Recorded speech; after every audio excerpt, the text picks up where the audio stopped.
What are some of the most common misconceptions about Weatherby? Just to be perfectly honest, I'm not much of a basher and go into a bunch of negative things. It just wasn't a great place to manufacture things, let alone firearms and ammunition. It's the same thing my grandpa did in the 40s and 50s. It's just with the new era of technology. So it's hard to make, it's expensive to make, but it's strong as heck. It's a great action. You just got to pay a little bit more for it. So we don't take that lightly, but it means, stop me if I miss something, Ron. I do know this. It can help, not cure, but it can help with an improperly placed shot. But at the same time, point fingers at them, but I go, hey, until you've been in their shoes, you don't know everything that took place. And Roy wouldn't like that carbon fiber stock, or Roy wouldn't like this cartridge. Well, Roy was a businessman too.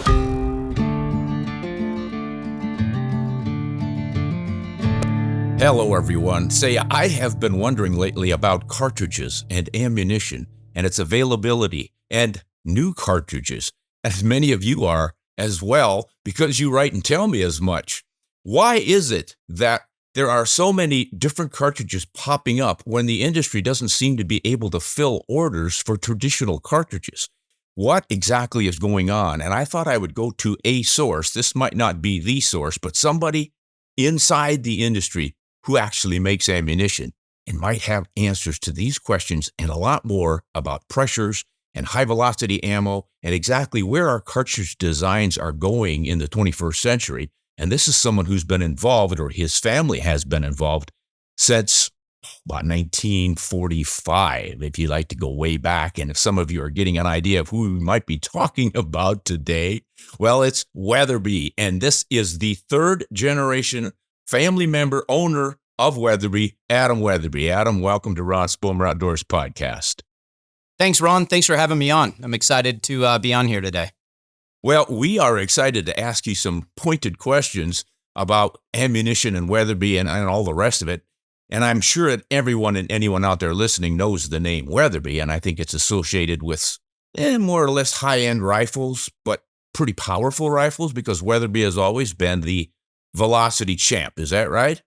Yeah, correct. And it's funny, we're known for our rifles, but I think like you and I were talking earlier, when my grandfather started this company, it was based off high velocity, what he saw as ballistic superiority. In fact, it was, when you say, hey, what's the problem he solved? He went on a mule deer hunt, injured a deer, stayed awake all night thinking we got to provide more killing power, and started fire forming cases. And the rest was history, where he just said, hey, speed kills. And I'm here almost 80 years later because he had that kind of mindset and philosophy in the 40s. And that's kind of the foundation of our company, is high speed, for sure. High speed. Yeah. Are you sticking with it with your new developments?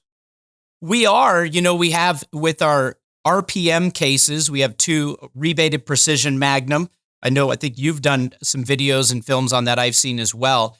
They're not traditional for Weatherby. They don't have a belted, there's no belt at the bottom. There's no traditional rounded shoulder. So we are getting away. Now, those were purpose-driven for our smaller Mark V 6-lug action to really provide Magnum performance in like a 5-pound rifle. So it's kind of a niche for sure. But, we still have things like the 3378 and 338 378, 6.5 300, a lot of real fast ones that are out there. But we have strayed a little bit and diversified a little bit into some different purpose-driven cartridges along the way. Well, it makes sense. If you want to capture market, you want to provide what your buyers want. If folks want a certain caliber, yes, you're going to probably make something. And if they want velocities and speeds, or these days it's fast twist barrels and longer, more efficient, aerodynamically efficient bullets, right? Correct. And obviously bullet development over our history has come so far. And so, you're talking high BCs, faster twist rates, shorter barrels are real trendy right now as well, which is hard for us because people are wanting to put a suppressor on there. I've certainly been hunting with that, but you do sacrifice speed more on different cartridges than others. And there's a lot of people trying to kind of hop in the game and figure it all out. And if you didn't grow up with this kind of stuff, like maybe you or I did, Ron, it can be a confusing, twisted game to get in the midst of all this stuff.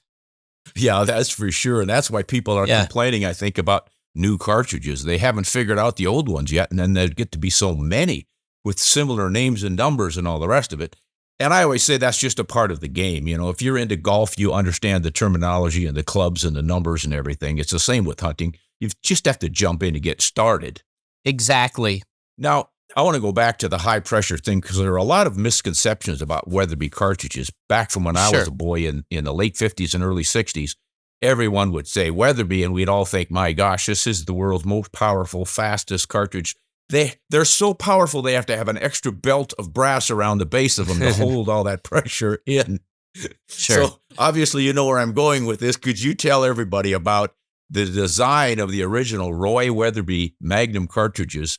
And did they have so much more pressure than other cartridges that they needed a belt on them? No. Really, it's a lot about case capacity and how much powder you're going to fit in that thing. And so, originally when he was taking some of the H&H cases and different things and fire forming them in the early years, before he really started making brass, he went to Norma in about 1959 or 1960. So it wasn't for about 15 years that he was really, producing in mass quantities any sort of our brass. But it was really about case capacity. I mean, you look at the 257 Weatherby developed there in the early to mid 40s, and you have a larger belted case certainly, but a lot of case capacity, a lot of powder capacity, but neck down to that little 25 cal bullet. And at the end of the day, even for pressures, we have SAMI, our industry, if people aren't familiar with it, kind of our industry organization that helps us align and keep things safe out there. We maintain all of our loading within SAMI pressure. And so hand loaders will get it and say, well, they can do a little bit more. But, when we're mass producing it, we keep it within SAMI pressure. But it's really a lot about case capacity. The rounded shoulder that my grandfather had, sure, was it a little bit more case capacity? As far as the way that it chambered and different things, there were certainly some differences. A lot of it was about a different look. My grandpa was also, not only was he an innovator, he was a genius marketer. And I love to say that's how I'm here today, is you have some people that can invent stuff, but they can't sell it to anybody. You have some people that can sell stuff, but they can't come up with anything original. My grandfather had both. And a lot of his case development and even then rifle development, when he came into the high-end wood stocks, the Monte Carlo, cheek piece, and the diamond, a lot of that was to say, I got something real cool, and you're going to look good doing it too. And so it was really a combination of both in the early years. Yeah, he was just adept at that. Everything, starting off with designing the cartridges, getting those velocities, and then marketing it and coming up with, well, he moved to, where was he starting out in? Back in Kansas or Tennessee or someplace, and then he moved to California? Well, he's from Kansas, but he didn't start any of this until he moved to California in the early 40s. But he was born already there. In 1910 in Kansas is when he was born. Okay. So he's in California. I mean, it's a smart move. They called it, the Weatherby style was also known as the California style. And back in the 40s and 50s, into the 60s, this was racy stuff. Everybody was into speed and racy angles and stuff. And his designs, I think, reflected that. But they were also effective. His gun stocks just didn't look fancy and racy. They actually controlled recoil pretty well. They did. It was the whole thing. And it really, next year will be our 80th year. In those first 15 years, he developed a legacy brand. And it really was about, like you said, up till from 45 to 60, his trips to Africa proving his cartridges. He was friends with all the Hollywood, John Wayne, Roy Rogers, and Gary Cooper. He had his unique look.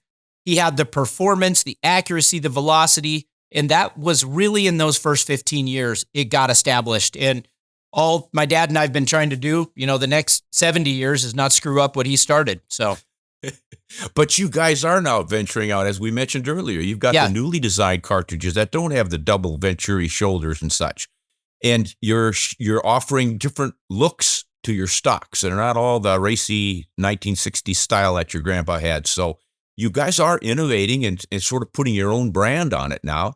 Are you feel like this is an important part of your ongoing legacy or the legacy that you are building?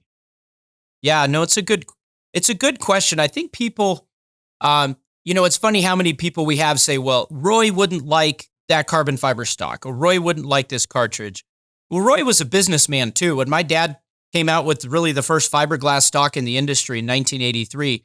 My grandpa said, that's the ugliest thing. You're never going to sell any of them. Well, then as soon as we sold a bunch, my grandpa liked fiberglass stock. So there's an element to it where what my grandpa did in the 40s and 50s, it was turning things on its head. It was different. Well, you fast forward, you have to stay up to innovate and do different things now.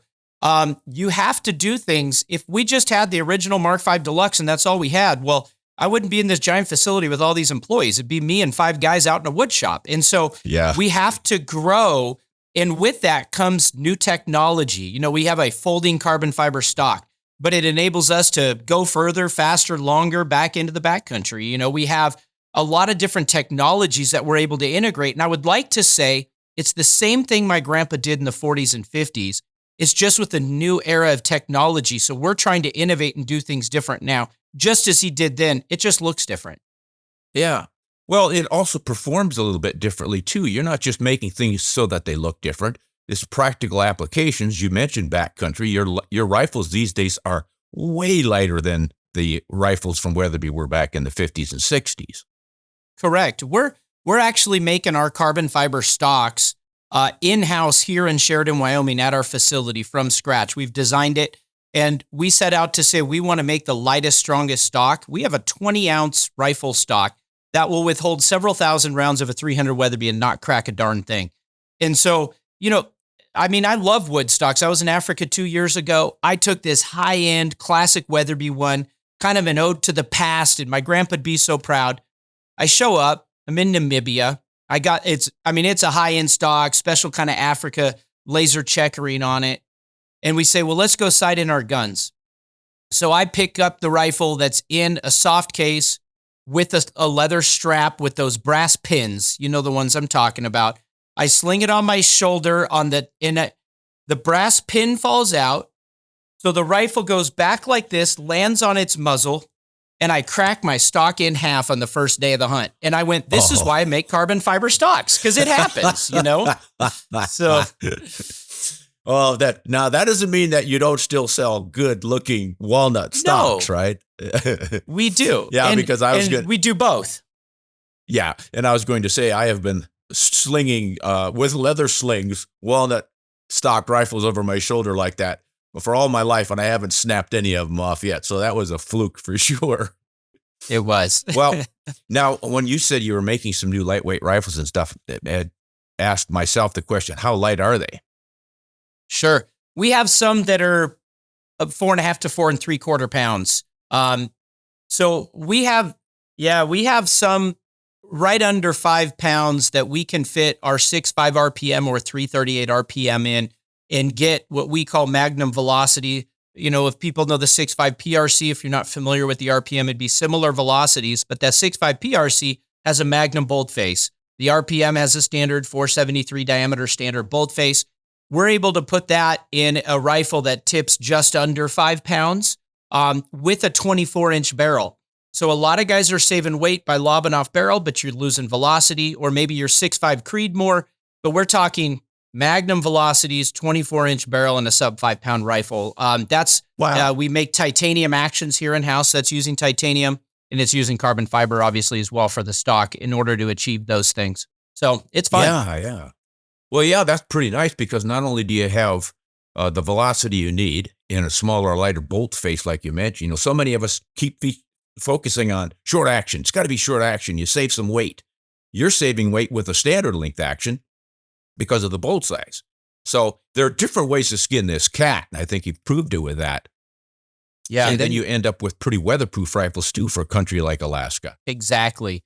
And so one of the unique things is in our Mark V action that my grandpa developed in 1958 with the 9 locking lugs, and, you know, it handles the 460 Weatherby. Well, years later, we designed and developed a 6-lug action. It's still long. Everybody always thinks long and short in most other action types like a 700. The Mark V, we have 2 long actions. It's in a fat and a skinny. And our 6-lug has that standard bolt face, but it's still long. And so that's why that 6.5 RPM is a rebated rim with the standard bolt face so it can fit in there, but it's a long, skinny cartridge. So we're still able to get some good powder capacity, but put it in a very slim, lightweight rifle. Now, that just reminded me, the 6.5 RPM was based off the 284 Winchester rebated rim case. Is that right? And then you stretched it? Yep, we called it internally for a while the 284 stretch, or the 6.5 284 stretch, if you took that. So the bottom part of it still is exactly the same, and then we just added on brass. So it is a new parent cartridge. It's, you got to have, even for making brass, your cup sizes, all those things. It's a brand new parent case that we made. Took it in the 6.5 RPM, and then a couple years later, put it in the 338 RPM that, as you noted on your film that I saw, is just about 338 Win Mag velocities, but on a standard bolt face. Yeah, that's nice. That's kind of innovation I think Weatherby has been famous for ever since Grandpa started it. So I think you're keeping up the family tradition here. Now, yours, as I mentioned at the start of this, you're third generation. So it was Roy, your dad was Ed, and then you came along, took over the company roughly, 2017 or something? January of 2017. Not bad, Ron. You are a good historian. Well, so you've been at it long enough now. And now, were you responsible for moving the company to Sheridan out of California? Correct. One of the first things, probably even back before I officially took over as CEO, but kind of in that co-role with my dad from, say, 2014 to 2017, I began to look at really the next generation. And what became clear to me is that California had a very rich history. We already discussed that. And our business is very thankful for that. It did not present a vibrant future for us. And so it was real clear in about 2014, 2015, I started looking at other states. My dad knew that, but he was more towards the end of his career. He'd been doing it for several decades. Let me tell you, it takes a lot of energy to move a factory, to move employees, and to start all over. And I don't ever want to do it again.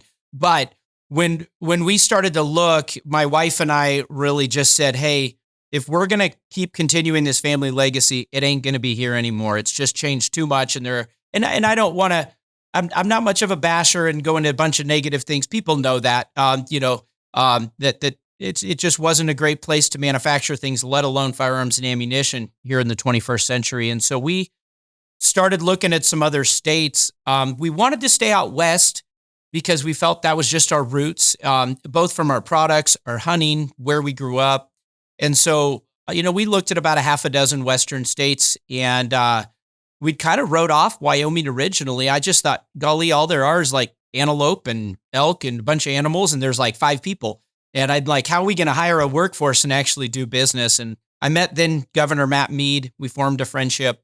And between him and the Wyoming Business Council and the local economic development here in Sheridan, Wyoming, it just ended up being a match made in heaven. It has been, I'll tell you what, we doubled the size of our 75-year-old business in the first 3 years after being set up in Wyoming. So that's how good it was for us. Yeah. So you had to make a whole new plant and move all your equipment out there. And I mean, this is big equipment. You don't manufacture guns with little hand tools anymore. You've got these giant CNC machines and stuff, right?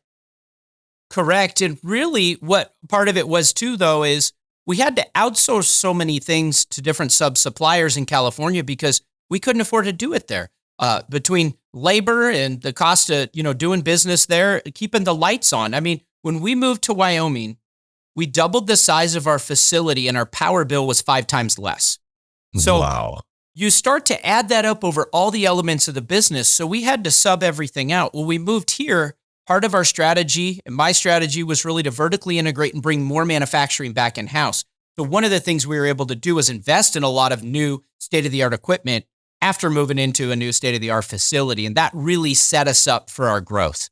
Oh, yeah, that makes perfect sense. You've got new machinery and you might as well make some new designs, new rifles. Now are you guys so you're making all of your rifles in-house there in Sheridan now, right?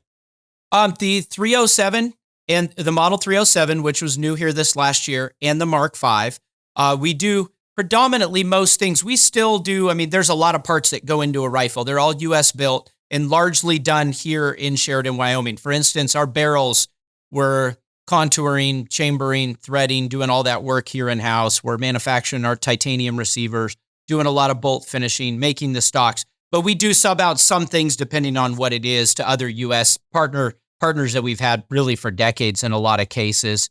And then our Vanguard rifle, the barreled action itself is still made in Japan as it's been since 1971. But we actually bring it here and we do fluting of barrels and threading of muzzles, all our Cerakoting, stock work, and final assembly here in Sheridan, Wyoming on that product. Okay, now, just to clear up a little confusion here, we're mentioning Mark V rifles, 9-bolt and 6-lug bolts, and then we've got Vanguard popping up at 307. Kiss, run down the line for me. Let's do it chronologically. What came first? Mark V was in 1958. Original design, never been knocked off. It's hard to make. It's expensive to make, but it's strong as heck. It's got a 54-degree bolt lift. Comes in those 2 action sizes that I mentioned earlier. And those are things that we predominantly do here in Sheridan, Wyoming, and still have that in our line. It's our flagship. It's our top tier. It's not cost effective to machine. In 1958, they didn't have CNC machines. And so it's highly inefficient to make, but it's a great action. And you just got to pay a little bit more for it. So in 1971, my grandfather partnered, in Japan to come out with a more affordable product, or Weatherby Vanguard, which has been around since 71, same factory, has hammer forged barrels. Great gun, still Sebum away guarantee, but those are sub $1,000, retail guns, where our Mark V starts more at $1,500, say in the retail range.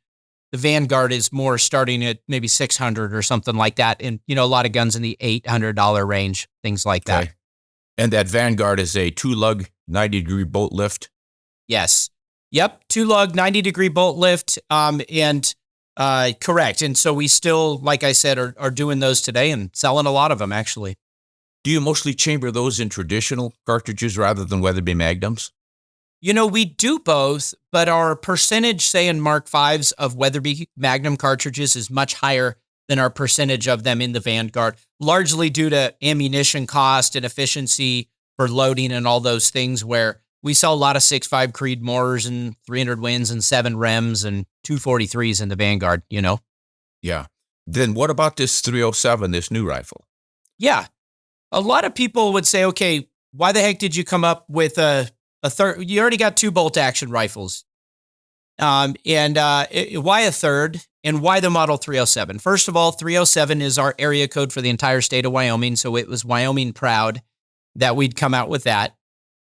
Second, the numbers we say each have a representation where it's our third rifle action. There's the 3. It's built on a 700 footprint.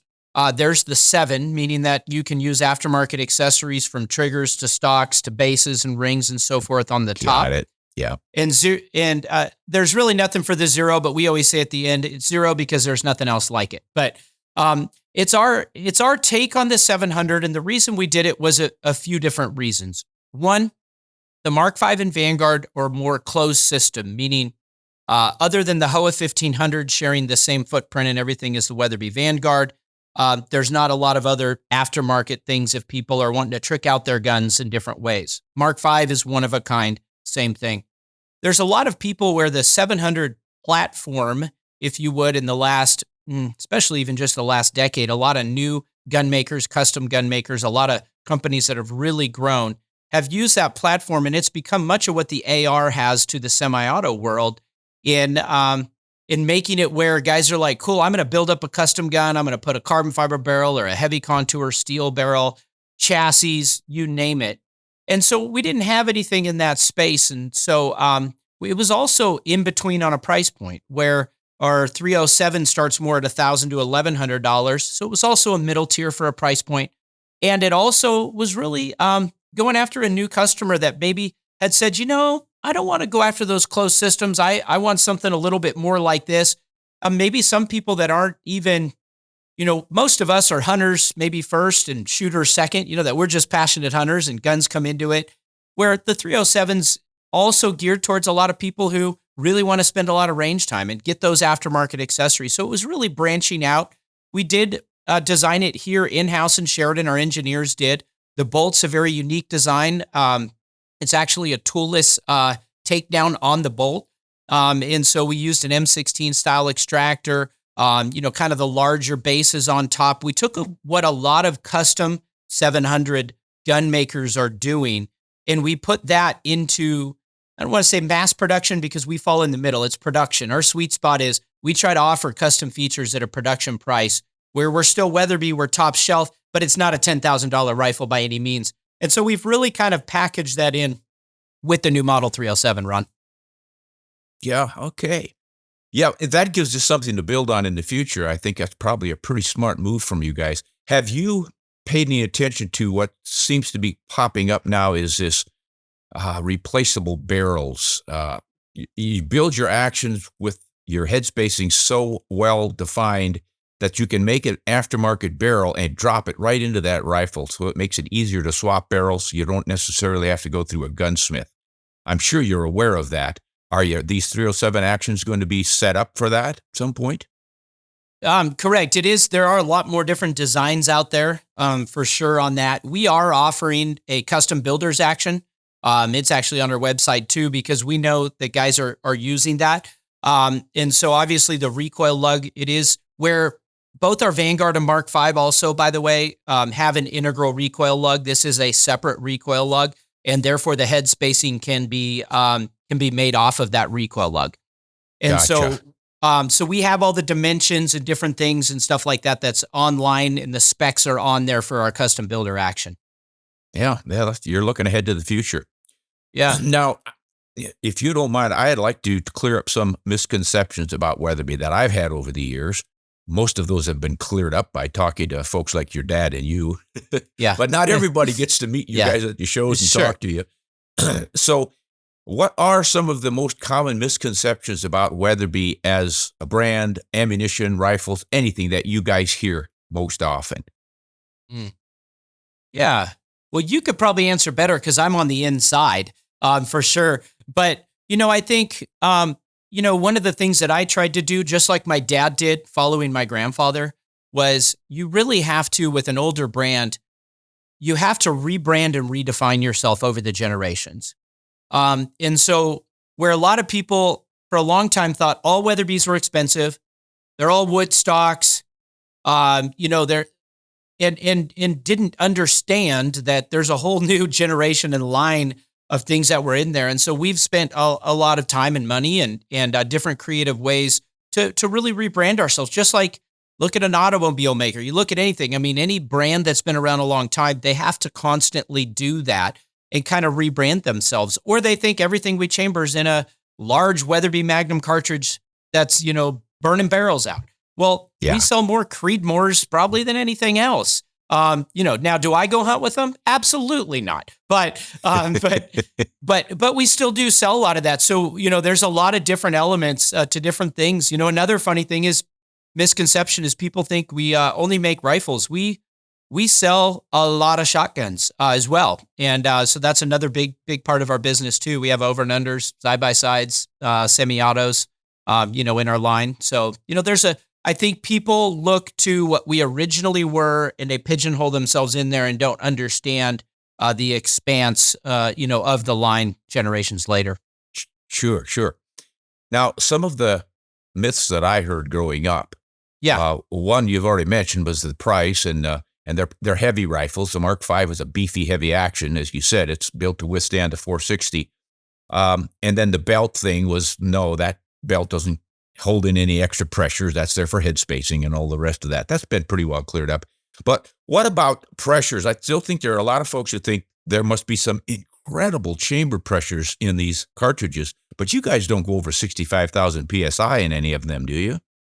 Absolutely not. No, everything is between 60 and 65 for the most part, speaking, and that's to SAMI specs. So, you can get online, Google the cartridge, SAMI specifications, and we do most all of our loading in-house on all of our premium ammunition. So we're loading all the, any premium bullet that we load, whether that be a Barnes bullet, whether that be a Hornady bullet, we're loading Hammer now. We have Swift, all the different bullets. We're loading it in-house. We do lot testing, both at the beginning, throughout it. We stop our machines. We have pressure and velocity barrels, universal transducers down. We got 2 underground ranges in our brand new facility, a 300 yard and a 100 yard. 300's used a lot for accuracy, but the 100's used almost exclusively for ammo development, for ballistics, and for all of our pressure and velocity P&V testing that we do. And everything has to be dead nuts on. And we try to have a very small standard deviation in that velocity, where I will often grab out of the box ammunition and it will be single digit standard deviation in velocity. Wow. From round to round. I'm not promising that with everything, but it's not uncommon now. So we are, again, coming back to that custom features at a production price. We see ourselves, even with the ammunition loading, that it's a boutique ammo loading. I mean, it's not like the big boys. You go tour a Federal or Remington or Winchester. Those are big operations. This is a pretty small operation, and so we really try to provide the quality there. But nothing is over Sammy spec on the pressures. Okay. Well, a couple of things that I want to touch on that you just mentioned. One is the price of ammunition. Because it's a boutique line, is that why on average you're looking at a much higher price for a box of Weatherby ammo? Yeah, and I mean, just to be perfectly honest, we do the loading, and we take a lot of pride in the loading.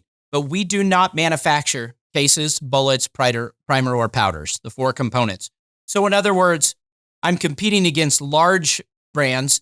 If they're making the brass, well, guess what? Whoever's making my brass, which we have about 2 or 3 different sources, well, they need to make a buck too. It's just how it works. So I'm sourcing those things, and so that is not something yet that we are doing in-house. And frankly, any of the custom loaders that would be out there would experience the same things. Now, you go to a plant like Federal, where they're making their bullets right there and they're making their cases right there. They're able to keep their costs down. But as I buy those cases, that we have designed to our specifications, then obviously that's one of the parts of it.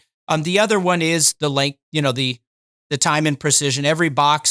Every single box is packed in by hand, so even cosmetic seconds and dings and everything. So, we also know that people expect. One of the great things I did is inherit a great legacy. One of the pains about it is people have very high expectations of our brand. It's a premium brand. They expect quality craftsmanship, perfect ammunition. So we don't take that lightly, but it means there's a little bit more cost into it, and there's a little bit more labor there to get what we provide. Great. Yeah. And then the other question I had about was, how do you select your bullets? I noticed just recently you started using hammer bullets, which I've, in the last 3 years, been experimenting with, and I'm really impressed. How did you find them, and how do you decide whether you're going to load a Sirocco bullet or a hammer or Barnes or anybody else's? Sure.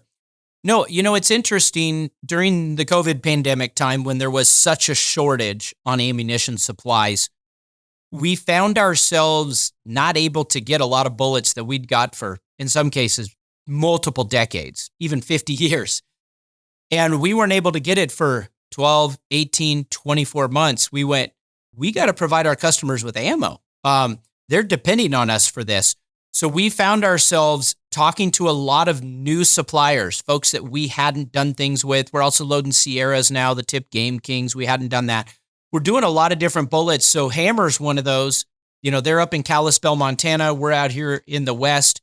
They come up with a lathe-turned copper bullet designed for hunting. And I'm here to tell you that they are flat out the most accurate bullets that we've used in our line ever.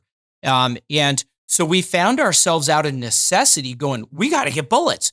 Now, the problem is we said, well, they got to meet our velocity requirements. They got to meet our accuracy requirements. They have to be commercially loadable. In other words, some bullets just don't work well in automatic loading machines. We don't load on a hand press, We do our big Safari ones. We actually do, because the volumes are so low on our big Safari calibers. But anything 375 and below are on automatic machines. So there are a number of things and it needed to have the terminal performance and the penetration that we need at the velocities we need. So they have to tick a lot of boxes.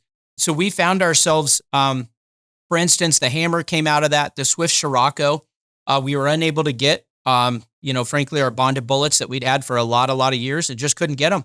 And Bill Hober down there is a good friend, and he started saying, Adam, these bullets are, do you know Bill Hober, right? Oh, yeah. Yeah. Oh, Adam, these are damn good bullets. I'm telling you, best bonded bullet out there. And Bill would do his thing. That's the guy. And so I'd go, Bill, let me try them out. And, they're down there in Kansas, and we had phenomenal results with the Sirocco. And so we started putting that in, but it really came out of necessity. But as a result, here we are post-pandemic. with, I think, the best lineup of bullets that we've actually had. Yeah, I'm pretty impressed. I can remember back in the old days, you had fairly limited, and they were cup and core bullets, and occasionally you would load something a little beefier than that. But boy, these days I look at your choices and I go, I don't know, guys, we're kind of on the same page here because I'm liking these same bullets. Been my experience with them. We got burger in there too. We got a little different flavors. You'll have people that, die by burger, people that hate it. You have some of these, but our customers are diverse enough where we try to provide a little bit for everybody, as long as they meet those criteria that I mentioned. Sure. Sounds smart. Now, talking about cartridges and bullets and all, got to thinking, how many different Weatherby cartridges are there with the Weatherby name on them? Shoot, is it 16 or 17, Ron? Can you run through them? Can you actually list them? Yeah. I mean, I won't take in like 220 Swift and some of those, but I'm talking, and it's weird because we had a 375 Weatherby, but then we replaced it with the 378 Weatherby. But if you start at 224, which is its own case, which is kind of fun, but I mean, even its bolt face, again, not efficient at all, but it's fun, right? Yeah. The 240, which is on its own case, which is very similar case capacity to an odd 6 on the 240. Then you have the 257 parent case, which would be your 257, 270, and 7 millimeter, which would be like a 300 Weatherby in diameter, but shorter. Then you bump up to your 300 Weatherby case, which would have your 300 Weatherby, your 340 Weatherby, and your 6.5 300 Weatherby, which are all on there. Correct. Stop me if I miss something, Ron, off the top of my head here. So there's 8.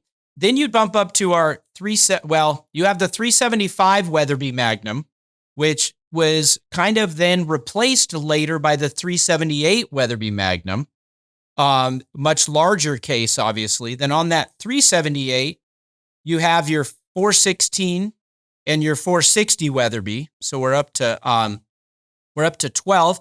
Then in the late 90s, my dad launched the 378 down into the 3378 and the 338 378, putting us at 14. Then you come up to the 340 Weatherby. Did you mention? I think you mentioned. I did. Missed the 340. No, I think I hit the 340 on the.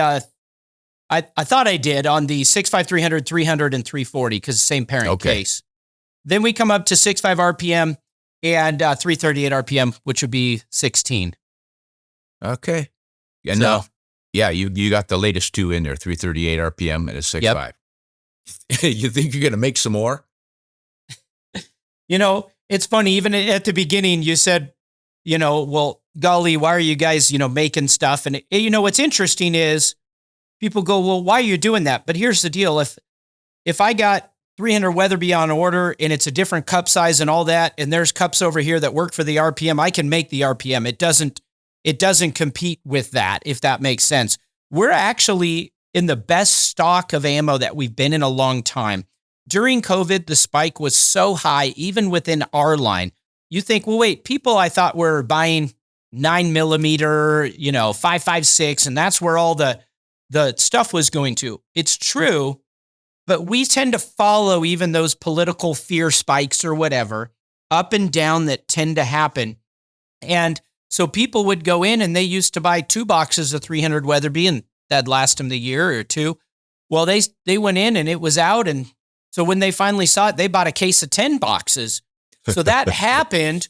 We ran out and in 21 or 22, we sold double the ammo double that we did the year before.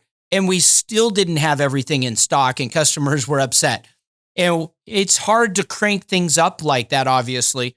We've now stabilized and we have across the board, once in a while, there'll be a certain case that we're out of here and there. But across the board right now, you can look in those 2 new RPMs. There's multiple loads. You'll see inventory on our website. Most all of our staples. What is there? There's one right now.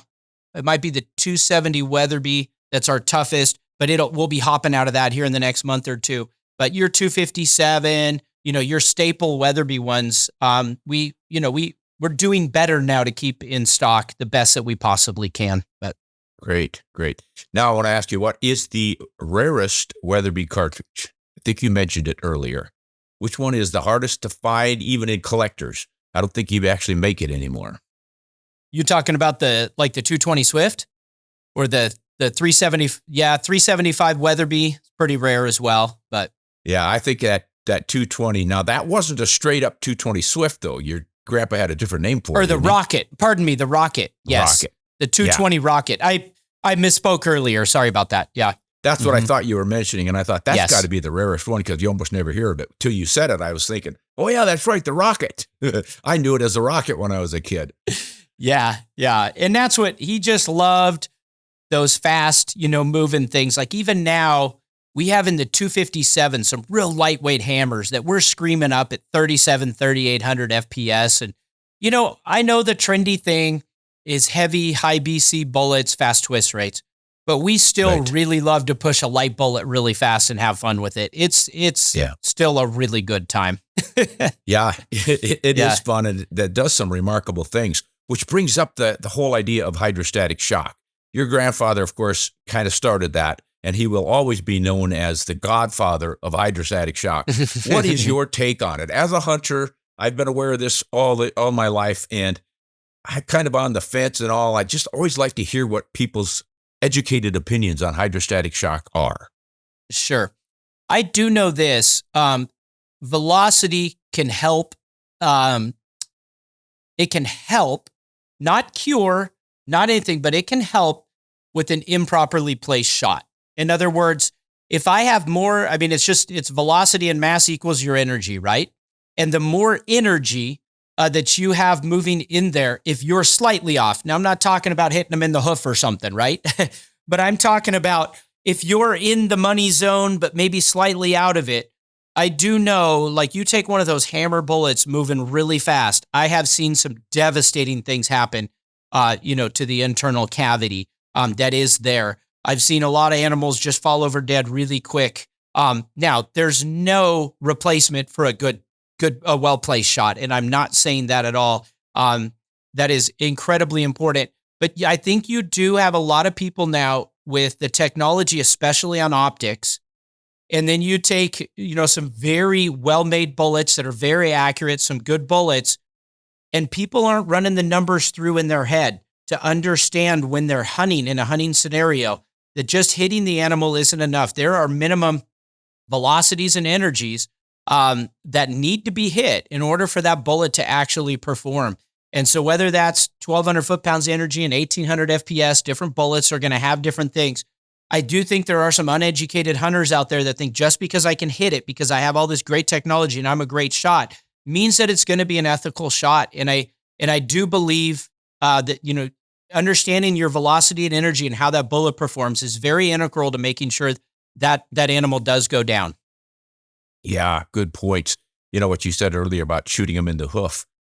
This literally happened to me in your part of the world. I think it was in Wyoming on a guided pronghorn hunt. And the guide said, "Hey, what are you shooting?" And I said, "I've got a 25-06. He said, "Oh, God, that's perfect. That's perfect. They're so fast. You can hit them anywhere and you'll kill them instantly, even when you hit them in the hoof." Right. That's what we're up against. Yeah, exactly. But there is something to be said that when that velocity hits and that energy is there, that it does some devastating things for sure. And I know you know that. Yeah, and I've certainly noticed it. I just can't depend on it. I've had some shots where it was a perfect chest shot on a whitetail, and it falls dead instantly. And I thought, man, I must have hit it in the spine. And then when I do the post-mortem, it was just a chest shot. But for some reason, that hydrostatic shock killed it. I don't know if that's what did it, or if you hit that nerve bundle that people talk about, the solar plexus, that's back in the gut, but there's one up closer to the shoulder, high shoulder shot. Is always great because it's so close to the spine, if not right on the spine, and then it also catches the tops of the lungs, I think, which is why it's so effective. But I just can't make up my mind if hydrostatic shock actually does as much as they claim, but boy, it sure can't hurt. Sure can't hurt. No, absolutely not. Yeah. Now, Adam, in addition to running this company, I know you are doing quite a bit of hunting yourself. I've seen a few videos with you and your wife, Brenda, in them, and it sounds like she's quite a hunter too. You guys, you're not just hopping on back of some guy's truck and getting driven out to some field where they've got the big trophies waiting for you tied up. You're actually getting out there in the mud and the blood and the tears doing it, right? Yeah, it's a passion of who we are. I mean, we often say that. I mean, we are at our core hunters, and to be out there just like my grandpa did in the 50s, taking all his Africa trips and testing cartridges and rifles and things on game. I use work as an excuse, but I love it. We love to be out there. Even here in Wyoming, I mean, we do a lot of DIY hunting just out in public land. Last year I took biggest bull elk I've taken at 12,000 feet, elevation on public land. And so we do love to do that. We do a little bit of everything. I'm heading to Africa this weekend. So we still aren't far from that. Brenda got into it in about 2016, and she just all in. She went from being married to me for a long time. Well, I'm married into this. It's Adam's deal, and it's the rest of the family's deal. We developed a woman's rifle in 2016 named after my grandmother, named the Camilla, and she was a part of that. And we venture into the backcountry. This last year, we were in the Yukon together. We were in the mountains of Montana. We did about 10 days in the backcountry there, spiking out and different things. So we love all kinds of hunting together. And, we also are a bit of the face of the brand. There's not a lot of multi-generational family brands left in our space. There are just a few of us left, and a lot have been sold off or gone public or bought by private equity or done different things. And so we do also recognize that it's important for us to be out there, to be using our product, to be enjoying the things that we do, enjoying God's creation and in doing that. But at the same time, we'll make films, or I'll be out there with some of the partners or people we sponsor. And it's all also just good for our brand, for people to go, wait a minute, this is a product that the guy running the place over there is not just behind a desk, but him and his wife are out there like actively using this. Maybe too much, but it's fun. No such thing as too much hunting, my friend. No, that's right. That's great. I'm glad to hear that you and your wife are doing that sort of thing. And I love the idea that you're still a family company. You don't generally think of that when I think of Weatherby, but Hornady, Nosler, they're still, I think, family-owned brands. There are a lot of our best brands in this country were family started and family owned for a long time. And it seems like those are the ones that seem to last the longest, make the best products and innovate. It seems like when they get bought up by some major conglomerate, they start to lose their way. And we've seen it happen with Remington and many other brands over the years. So more power to you guys for hanging in there. I don't suppose it can be easy as a small company. We tend to see a name like Weatherby and we think, well, they're this big rifle manufacturer, big company, but it's just mom and pop, really. It is. And, till you've really ran a business or done something, whether you run a small business on Main Street or a family business like ours, it's, at the end of the day, you're responsible for it. And there's a whole lot of reward that comes with it. But I always say, like Spider-Man's uncle said, with great power comes great responsibility. And there is still there is still a whole lot of responsibility. There's liability. I mean, we're making, I often say we're making products where they're putting 60-something thousand PSI a few inches in front of their face. We're making these products. So it's a big responsibility. We have a lot of people that work for us, which is fun. We get to employ people and help put food on people's table, but it is a lot of responsibility. And at the end of the day, my wife and I aren't exempt from doing anything. At the end of the year, we had some things and updated a new computer system, and it was this crazy December. And we were down here with the shipping department last couple Saturdays of December, with our shipping department getting things out. So, everybody sees us out hunting or, thinks that we do everything, but it's still a family business. I know Hornady runs like that, and Nosler, the Hodgson family. There's still these businesses that are left, and it's fun. It's hard. Any of them will tell you it's hard, and that's why those that do sell out, people will, point fingers at them. But I go, hey, until you've been in their shoes and know what's behind those doors, you can't judge them. And I don't. And, I look at Remington, I look at a 200-year-old brand, and I look what happened to them. And I know it's sad, but you don't know the liability that was behind that. You don't know everything that took place. And so I tend to not point fingers, because when you've been in that leadership role, it's hard to do at other people. Wow. So good attitude. Yeah. Well, Adam, I think you guys are doing just a remarkable job over there at Weatherby, and I want to commend you for it.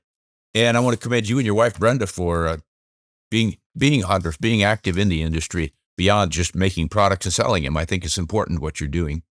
And I guess I could probably speak for hunters across the country, whether they've worked with and used Weatherby or not. We can all respect you as an all-American company, founded right here in America and making most of your products here in America, employing Americans and helping celebrate our freedoms as hunters and Second Amendment right gun owners. I think it just all comes together very nicely at Weatherby. I want to thank you for that. Thanks, Ron. I appreciate that. And we try to do our best in giving back, and conservation's a big part of it, or Second Amendment. There's a lot of things out there that I want to make sure that my kids and grandkids can enjoy this in the future too. And so we need to be just not takers, but givers also. And I hope that's what we're able to do here at Weatherby too. And I know, you and a lot of people in the industry, those of us that are passionate about it, need to make sure we're forward thinking as well. And I look at the legacy that my grandfather and father gave me, and not just in the company, but I'm talking be able to have firearms, to, the right to bear arms. I'm talking about conservation, to be able to go out and hunt the animals that we do. Those are important things. Then there are threats against them. And I think we all need to be strong advocates for it too. And so at Weatherby, we're not only passionate about firearms, but we're passionate about this being able to continue on for the years ahead. Yeah. Great philosophy, Adam. Well, everyone, you've heard it here from the horse's mouth, so to speak. It's pretty impressive to have a third-generation American company like Weatherby. I think we're lucky to have it here in this country, and it's a good example for all the rest of us to sort of live up to their whole philosophy, their attitude, their work ethic, and what we all get to reap as a reward of this. So, Adam, thanks for coming on and talking with us here at Ron Spomer Outdoors Podcast. I hope to see you down the road, preferably out in the field over a campfire with a hot barrel. How does that sound? Sounds great. Let's do it, Ron. Thanks for having me on. Thank you, sir. And thanks, everyone, for listening to Ron Spomer Outdoors Podcast. Until next time, keep the faith, hunt honest, and shoot straight.